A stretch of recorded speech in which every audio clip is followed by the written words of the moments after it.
prepare it, and then you hit the sack at around, slightly before midnight, and that's good enough.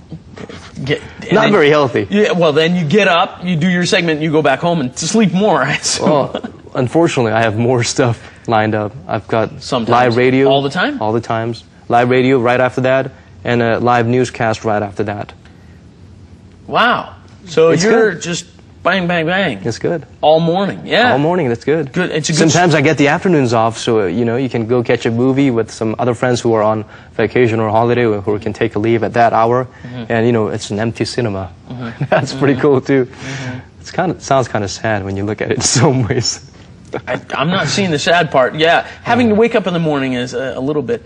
But doing all this live stuff, you must run across some problems every once in a while, huh? Any big screw-ups while you're doing live radio or TV? Well, and I think being there, you're ready to make mistakes and ready to admit making mistakes. That's part of going live. Yeah. I'm sure if you've done some in the past, and you would know what it's like to roll with the punches. Yeah. The most important thing is this is something David Ogilvy, a great person in the field of advertising, he said the most important thing is to admit your faults before before someone pins it on you. And it really makes sense for doing live broadcasting. If you make mistakes, you don't pretend like nothing happened and try to kind of like wing it through. Right. You're not going to weasel your way out of it because it's live. People are watching. The camera doesn't lie. So what you do is you have to admit your fault. Like, we apologize for the technical difficulties we're facing, or excuse me, excuse me, or, you just say, yeah. Let me regroup, regather my sentence, or like, let me rephrase that, ladies and gentlemen, or something like that. One moment, yeah. One moment. Yeah. Of course, it's going to happen. But what were some of the biggest difficulties that happened? I mean, biggest difficulties? There were some shocks when the lightings went off, or the lighting dropped once. No. Thankfully, it was when I'm done with our Arjun reports, and then the newscaster, the reporters are reporting, right? So we're off. Yeah. It fell. just at a moment. If we were to be like our Arjun boom. Yeah. That would be like, I would be like. That's what YouTube is for, though, right? That's what YouTube is for. I love it. I love watching those newscasts, and then the newscaster, something is so funny, the newscaster just starts... Flies and whatnot. Yeah, cracking. Thankfully, that didn't happen to me. Not yet. But I did do a little R&B number. Huh? Because I had to clear my throat. Right. But at the same time, I wasn't really admitting that I needed to clear my throat. You don't want to So what you should do is like, excuse me, and then do it. Because if it's gonna be like a little mothball that's stuck in your throat, right. You're not gonna get it off unless you do it. You gotta really get rid of it. You gotta be like, excuse me. And on other news, something like this. But I was trying to, prove that I am immortal. Yeah. So I was going like, and on other, this is what I did. My hand kind of went up because it's like a natural response. So it seemed like I was doing a little R&B number. That's an R&B number? Oh, because you lifted your hand? Okay. Yeah. Do you sense a lot of differences between the Korean style of doing news and like a CNN or a Western news show? I think every culture, there's a little bit of a difference. And thankfully in Arena, where we do the news, they give a little bit more leeway to be a little bit more casual than the way that we do the news in certain Korean channels. Because I've actually worked for certain Korean channels sometimes. Coming in, they would ask me to try some things out, so I would know how their blocking and their system works. Yeah. So this one particular station, they actually had markings for where you should put the elbows at and where you should be facing.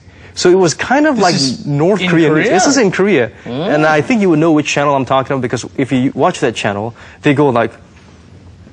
No, they've always got the perfect form. Because they have to be careful where the elbows and their faces are. Really? Yeah, because when I did the news, we tried to angle it a little bit so that we were actually talking to the audience. How I would be talking, I would not be talking to you like this. Right. I'm not saying it's wrong. It's their way, their system. I'm sure they have a history and they have a good reason for doing it that way.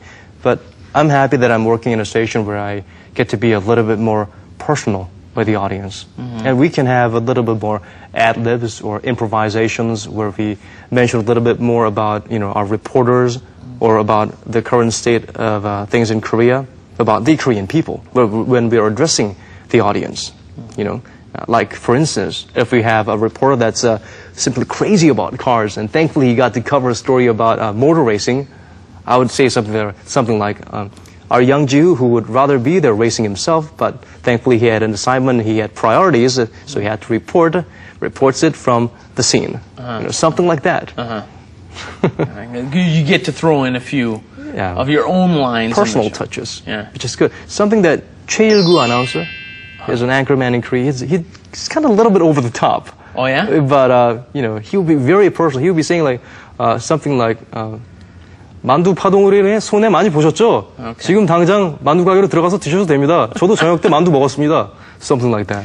Okay. You know, it's really personal. But sometimes you wonder, is this guy trying to get fired? But, you know, he's quite an inspiration too. I mean, not to that extreme, I wouldn't go there, but it's, you know, it's something to learn from.